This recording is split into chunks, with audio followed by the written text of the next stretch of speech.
j'ai commencé à mettre le pied, on va dire, sur un cheminement personnel, une voie de développement personnel et spirituel il y a à peu près une trentaine d'années. Parce que je me suis rendu compte qu'il y avait des choses qui n'étaient pas justes, que beaucoup de personnes vivaient dans un monde qu'ils ne comprenaient pas, beaucoup de personnes étaient en manque de quelque chose, beaucoup de personnes étaient en souffrance, les collectivités étaient en souffrance, mais pourquoi ce livre ? Alors je me suis dit, mais à quoi ça sert toute l'évolution des thérapies alternatives? À quoi ça sert le management alternatif? À quoi ça sert la créativité culturelle? Il y a quelque chose que nous n'avons pas compris. Tous les outils qui ont été créés jusqu'à présent, remarquables, sont issus de l'architecture neuronale classique. Je réfléchis, je rentre dans ma pensée profonde, éventuellement je fais une synchronisation des hémisphères cérébraux, je rentre dans une globalité, mais il fallait autre chose, mais quoi? Il y a à peu près une trentaine d'années, deux neurophysiologistes américains, John et Beatrice Lassé, ont découvert que le cœur avait un réseau neuronal et qu'il y avait presque autant de neurones dans le cœur que dans le subcortex cérébral. Ce qui voulait dire que le cœur pense, mémorise, réfléchit et prend des décisions qui sont indépendantes du cerveau supérieur, du cerveau pensant, premièrement.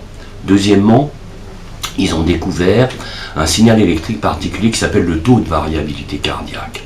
Ce taux de variabilité cardiaque, c'est un langage que le cœur envoie vers le cerveau qui va le répercuter sur toutes les horloges périphériques. Lorsque le cœur est en cohérence, c'est-à-dire que lorsque les signaux électriques générés par le cœur sont cohérents, eh bien on entre dans ce qu'on appelle un état de fluidité neuronale.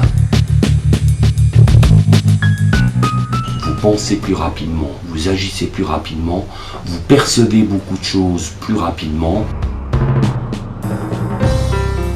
Comment évoluer, comment se déployer dans le monde d'aujourd'hui, eh bien c'est avoir réellement, authentiquement, une conscience intégrale qui peut transformer nos vies, celle de nos enfants et celle de nos petits-enfants.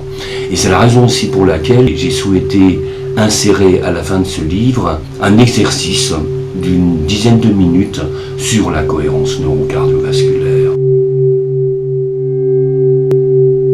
Donc j'ai créé un son que j'ai appelé cardiosmose et qui en fait est le son que le cœur émet, le taux de variabilité cardiaque.